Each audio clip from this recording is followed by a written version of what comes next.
আসসালামু আলাইকুম বন্ধুরা, আজ আপনাদের নিয়ে এসেছি এক ঐতিহাসিক মাটিতে। এটি আগলা পূর্বপাড়া। বাংলা সাহিত্যের মহাকবি কায়কোবাদের জন্মভূমি এই গ্রাম।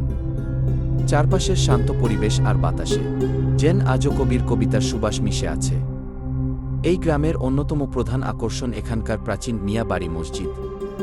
লালচে ইটের এই অনবদ্য স্থাপত্যটি কালের সাক্ষী হয়ে দাঁড়িয়ে আছে, যার নিখুঁত কারুকাজ যে কাউকেই মুগ্ধ করবে। মসজিদের পাশেই রয়েছে একটি পুরনো বাংলো বাড়ি এবং গা ছমছমে রহস্যময় আন্ধার পুকুর।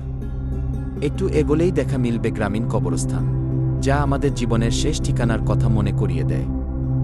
আর তার ঠিক পাশেই রয়েছে এলাকার সুবৃহৎ ও প্রাণবন্ত বাজার। তবে এই গ্রামের আসল সৌন্দর্য লুকিয়ে আছে এখানকার বিদ্যালয়ে, যা এই অঞ্চলের শিশুদের সুন্দর ভবিষ্যৎ গড়তে সাহায্য করছে। ইতিহাস, ঐতিহ্য আর প্রকৃতির এমন মেলবন্ধনে ঘেরা আগলা পূর্বপাড়া সত্যিই অসাধারণ। আজ এ পর্যন্তই বন্ধুরা, দেখা হবে আবারও নতুন কোনো গল্পে। আল্লাহ হাফেজ।